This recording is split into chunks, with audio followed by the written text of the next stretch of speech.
C'est un plaisir d'être sur Internet, mais ce plaisir, visiblement, n'est pas toujours partagé.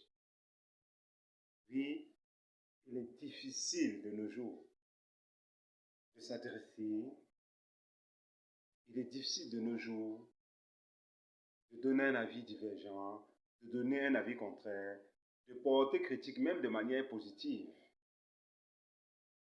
à un projet, à un point de vue, à une attitude, à un comportement, bref, de porter critique à quelque chose qu'on observe sur le terrain ou dans la société.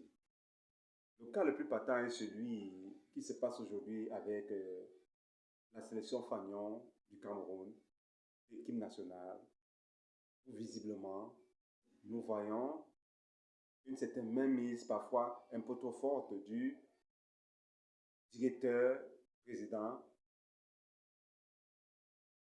Je nommerai car je n'aime pas faire des vidéos sans nommer, j'aime nommer, Eto'o Fils. J'espère que je me trompe, mais a priori, ce qu'on regarde et qu'on observe, c'est une mainmise très forte. Il veut bien faire, mais parfois il en fait trop, peut-être c'est cela, peut-être ce n'est pas cela. Et on observe une certaine passivité, mais qui est en train du sélectionneur national, mais qui est en train de changer et qui est en train de retrouver même sa personnalité. Guy Besson, oui, il est en train de retrouver cette force du sélectionneur national qu'il est. Et on observe du côté des joueurs, d'autres divers camps, ceux qui choisissent d'être passifs, ceux qui choisissent d'être soi-disant neutres ou passifs, ceux qui choisissent de réagir mais timidement, et ceux qui choisissent de faire front et dire nous sommes aussi des joueurs, nous sommes des professionnels, et nous ne pouvons pas accepter n'importe quelle attitude ou n'importe quelle mainmise, n'importe quelle autorité sur nous. Je tiens à dire qu'en tant que responsable de la fédération camerounaise, Eto'o Fils a un droit de regard, je dirais même très poussé sur cette équipe. Mais simplement en leadership, est-ce que cette foi, cette hyper-présence, même comme il a envie de faire, bien faire, est-ce qu'elle est payante? Est-ce qu'elle sera payante? Ça, je n'en sais rien. Mais je croise les doigts, nous croisons les doigts que cela soit payant. Mais est-ce que cela n'impacte pas aussi, dans un sens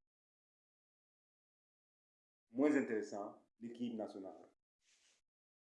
Il y va donc des remarques que nous pouvons faire, une des critiques que nous pouvons porter à cette équipe nationale et à ce débat d'actualité. Mais cela n'est pas simplement au niveau du football. Nous nous limiterons pour cette vidéo au niveau du football, mais cela est valable pour presque tous les autres domaines de la politique en Afrique. Les autres domaines, non seulement de la politique, mais du quotidien en Afrique.